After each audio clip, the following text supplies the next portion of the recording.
جمعے کی نماز میں جب نمازی سجدے میں تھے خودکش حملہ ہوا، اور جتنے شہید ہیں سجدے میں شہید ہیں، جتنے زخمی ہیں وہ سجدے میں زخمی ہیں۔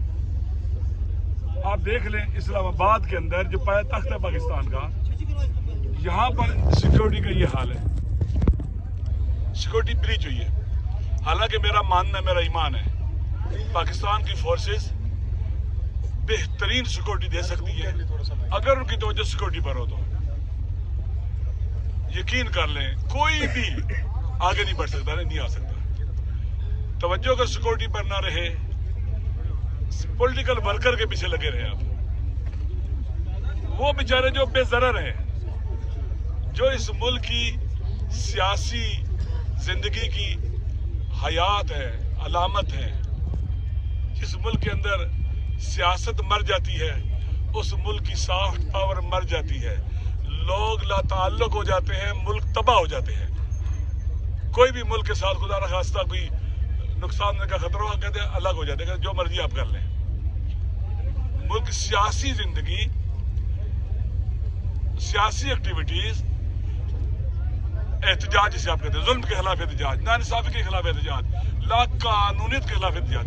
اگر ہم لا قانونیت کے خلاف احتجاج کریں گے، آپ پولیس والوں کو بھی فائدہ ہے، حکومت کو فائدہ ہے، لا اور انفورسمنٹ ایجنسیز کو بھی فائدہ ہے کہ عوام اٹھتی ہے لا قانونیت کے خلاف، قانون کے حق میں اٹھ رہے ہیں۔ یہ آپ کا فائدہ ہے، چونکہ آپ کی ذمہ داری کیا ہے؟ لا کو لاگو کرنا، انفورس کرنا لا کو۔ ہم جو بھی احتجاج کرتا ہے لا قانونی کے خلاف، وہ حقیقت میں اپنے وطن کی خدمت کر رہا ہوتا ہے، اپنے آئین کی عزت اور احترام کو، اپنے قانون کی حرمت کا خیال رکھ رہا ہوتا ہے۔ لہذا احتجاج، پرامن احتجاج کرنے دینا چاہیے۔ لوگوں سے کہا جائے باہر نکلو، دنیا میں امیج بھی اچھا ہوتا ہے ایک ملک کا۔ لہذا پرسوں جو ظلم ہوا ہے ہمیں بہت دکھ ہے۔ ادھر ہم لاشیں اٹھا رہے تھے، جنازے پڑھ رہے تھے، ادھر جناب والا لاہور میں جشن منایا جا رہا تھا، رقص ہو رہا تھا، ناچ ہو رہا تھا۔ حکمرانوں کے بارے میں کہا جاتا ہے اللہ نے جو نبی بھیجے ہیں نا، وہ بھی عوام میں سے بھیجے ہیں جو اپنے عوام کا دکھ درد محسوس کرتے تھے۔ وَالَّذِي بَعَثَ فِي الْأُمِّيِّينَ رَسُولًا مِّنْهُمْ، ان میں سے رسول بھیجے ہیں۔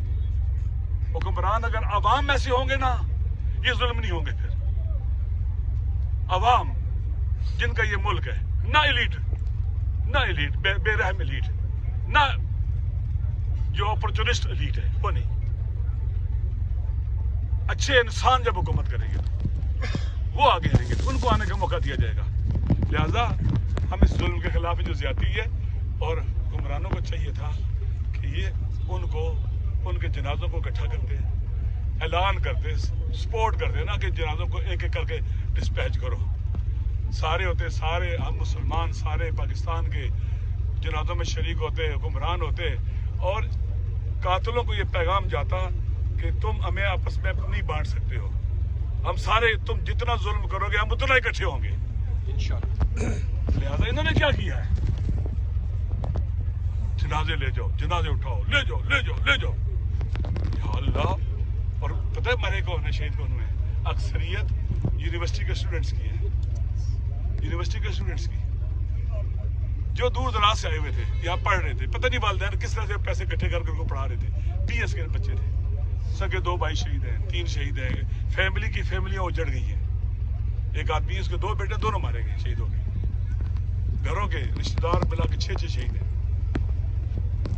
افسوس کے ساتھ کرنا پڑتا ہے۔ ہم نے اس دن میرے ساتھ بات کی، ہم نے کوئی اس کو خدا نخواستہ پولیٹیکل پوائنٹ سکورنگ نہیں ہونی چاہیے، ظلم ہے یہ چیزیں، اصل چیزوں سے توجہ ہٹ جاتی ہے، یہ کبھی بھی نہیں ہونا چاہیے۔ لیکن اسلام آباد کی پولیس ہو، ہمارے سیکورٹی کے ادارے ہوں، ہمارے حکمران ہوں، ہمارے وزارت داخلہ کے لوگ ہوں، سارے جواب دیں شہیدوں کے خون سامنے اور اس ظلم کے خلاف۔ پہلے بھی وہاں پر خودکش حملہ ہو چکا ہوا ہے۔ انہیں چاہیے، ملک میں نا امنی ہے، پولیس کے لوگ جائیں، سیکورٹی کے لوگ جائیں، مساجد کو وزٹ کریں کہ یہاں پر کوئی کمی تو نہیں ہے، ایڈوائز کریں کہ آپ اس طرح سے اپنی سیکورٹی کریں، کیمرے چیک کریں، جس نے کیمرے نہیں لگائے ہوئے، جو سیکورٹی کا بندوبست نہیں کیا، ان کو سزا دیں، بات کریں ان کے ساتھ، سپورٹ کریں ان کو۔ جو جان بوجھ کے غلطی کر رہے ہیں اس کو سزا دے گی۔ یہ کیسے ہو رہا ہے؟ یہاں سینکڑوں ہزاروں لوگ نماز پڑھتے ہیں، ملک لیکن ہر طرف سے نااہلی ہمارے سامنے، نالائکی ہمارے سامنے، پورا پاکستان غم کی اور سو کی حالت میں. ایک تو وجہ یہ ہے.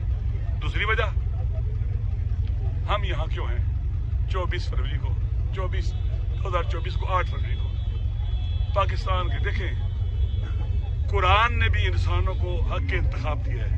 اللہ نے کہ آپ کو اللہ نے ارادے کی طاقت دی ہے، اختیار کی طاقت دی ہے، اپنی مرضی سے انتخاب کریں اپنے لیے اور اس کی بنیاد پر آپ کے آگے جوابدہی ہوگی. پاکستان کے آئین نے بھی لکھا ہے کہ پاکستان کے عوام اپنے حکمران منتخب کریں گے. وہ حکومت کرے گا جو عوام کا منتخب ہوگا. 2024 8 فروری کو عوام نے تمام کی تمام جبر، شاید لوگوں کو فسطیت کا معنی نہیں پتا، تمام کے تمام جبر، ظلم، لاقانونیت، ہر قسم کی آئین کی خلاف ورزی کی کہ تاکہ لوگ انتخابات میں نہ آئیں، ان کا ووٹ ڈالنا ہی مسئلہ بن جائے، مشکل ہو جائے. 1000 رکاوٹیں کھڑی کر دی ان کے سامنے، جو آپ جانتے ہیں. لوگوں نے پھر بھی اس پلید منصوبے کو شکست دی جو پاکستان کے خلاف تھا، اور آپ نے دیکھ لیا اس کے نتائج آج. جو پاکستان کے آئین کے خلاف تھا، پاکستان کے عوام کے خلاف تھا، اس خطے کے سیکورٹی کے خلاف تھا، اس پورے خطے کے امن و امان کے خلاف تھا. انہوں نے اس عوام کے فیصلے کو اپنی پاؤں کی ٹھوکر تلے رکھا، ہر چیز کو اپنے بوٹوں تلے روندا. یہ ہے ظلم.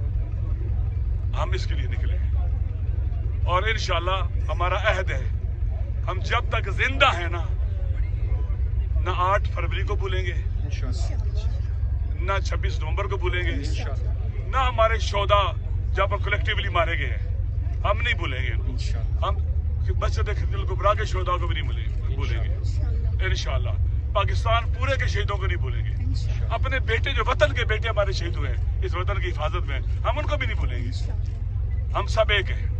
غلط اسٹریٹجیز، غلط راستے، غلط اقدامات پاکستان کے عوام کی مرضی کے خلاف پارلیمنٹ سے پوچھے بغیر جو کیے جا رہے ہیں، یہ ان سب کا نتیجہ ہے اور ہم ان سب کی مذمت کرتے ہیں.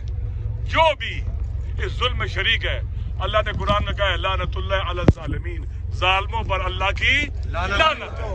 لعنت اللہ علی الکاذبین، جھوٹوں پر اللہ کی لعنت ہے. خدا لعنت کرتا ہے، اس کے ملائکہ لعنت کرتے ہیں اور ہم سارے بھی ان ظالموں پر لعنت کرتے ہیں. انشاءاللہ فلسطین کے حوالے سے، غزہ کے حوالے سے ہمارے ساتھ جناب سینیٹر مشتاق صاحب ہیں، وہ باتیں کریں گے اور باقی بھی کریں گے. مصطفیٰ بھائی بھی ہیں. میں نہیں باتوں میں بات ختم کرتا ہوں. اچھا ہاں، ایک بات رہ گئی. ہم اس لیے بھی دیکھیں سارے سیاسی قیدیوں کو رہا ہونا چاہیے اور سر فہرست عمران خان ہے. اس وطن کا وقار ہے، اس وطن کی عزت ہے، اس وطن کا پوری دنیا میں سافٹ امیج ہے.